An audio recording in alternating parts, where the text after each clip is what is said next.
First time ভোটের medical team হিসাবে duty করলাম, তাও আবার নিজের এলাকায়। সো হ্যালো এভরিওয়ান, আমার নাম পিকি, আমি মালদাতে থাকি। 29 এপ্রিল ছিল আমাদের এখানে ভোট, তাই সকাল সকাল ভোট দিতে যাবো বলে প্রথমে ব্রেকফাস্ট করে নিলাম ঘুগনি মুড়ি। তারপর আমি রেডি হচ্ছিলাম, কারণ ভোট দিয়ে এসে আমাকে আবার রেডি হতে হবে ডিউটি করতে যাওয়ার জন্য। আর আজকে সকাল থেকে বিভৎস গরম পড়েছিল, ভীষণ গরম পড়েছিল। আমি চুল খোলাই রাখতে পারছিলাম না, শুধু ঘেমে যাচ্ছিলাম। তাই এই পিওর কটন কুর্তিটা আমি বের করেছিলাম, এটা ভীষণ কমফোর্টেবল। এবং পুজোর সময় যখন এটা কিনেছিলাম আমার কাছে এক্সট্রা লেস বেঁচে ছিল, তাই আমি এটা হাতে লাগিয়ে নিয়েছি। আমি যদি এটা লিঙ্ক খুঁজে পাই তবে ভিডিওতে ট্যাগ করে দেবো। সো তাড়াতাড়ি ভালো করে সানস্ক্রিন এবং লিপ বাম লাগিয়ে চলে গেছিলাম ভোট দিতে, এবং আমার বাড়ি থেকে বুথ মাত্র 2 মিনিটের রাস্তা। তারপর ভোট দিয়ে এসে আমার অলরেডি প্ল্যান করা ছিল আজকে আমি একটা ভিডিও শুট করবো। তাছাড়া ডিউটিতে যাওয়ার আগে আমার হাতে 2 থেকে 3 ঘন্টা সময় ছিল, তো ভাবলাম এই শুটটা করেই নি। তোমরা অলরেডি দেখে নিয়েছো, না দেখে থাকলে আমার নামের নিচে ভিডিওটা ট্যাগ করে দিয়েছি, চেক করে নিও। শুটটা করার জন্য হালকা করে মেকআপ করে নিয়েছিলাম, আর সব থেকে টায়ারিং পার্ট হলো বারবার ড্রেস চেঞ্জ করা। দেন কমপ্লিট করে নিয়ে আমাদের ছিল একটা পাশের বাড়িতে নিমন্ত্রণ,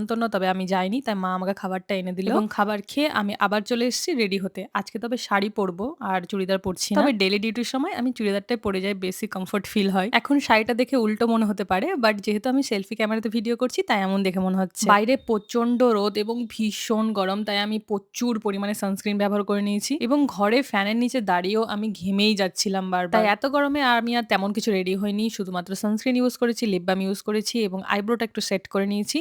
আর পরে আমার ইচ্ছা হলো একটু কাজল পরে নেওয়ার, তাই একটু কাজল পরে নিয়েছিলাম। অ্যান্ড আজকে যে লিপস্টিকটা আমি পরবো সেটা আমি নিউ কিনেছি, আমার ইউনিফর্মের সাথে বেশ ভালো কমপ্লিমেন্ট করবে। নাইকা, মিন্ত্রা, ফ্লিপকার্ট সব জায়গায় লিপস্টিকটা আউট অফ স্টক ছিল, তাই আমি ওদের ওয়েবসাইট থেকেই অর্ডার করেছিলাম, ইনসাইড কসমেটিক। এবং এই লিপস্টিকটা এখন ভীষণ ভাইরাল। দুটো শেড কিনেছি, রিভিউটা খুব তাড়াতাড়ি শেয়ার করবো। তারপর আমি চলে গেলাম আমার ডিউটি স্থলে, মানে আমার এরিয়াতেই। মেডিসিন এবং খাতাপত্র সবকিছু গুছিয়ে রাখছিলাম এমার্জেন্সি পারপাসের জন্য। অ্যান্ড ভালো খবর হলো কারো কিছু হয়নি, তাই সমস্ত মেডিসিন আমি বিএসএফ দের মধ্যে ডিস্ট্রিবিউট করে দিয়েছিলাম। দেন ডিউটি করে এসে বাড়ি এসে আমি আর কিচ্ছু করিনি, শুধু এডিটিং করেছি এবং সন্ধ্যাবেলায় ডালপুরি খেয়ে আমার আজকের ডিনারটা কমপ্লিট করেছি।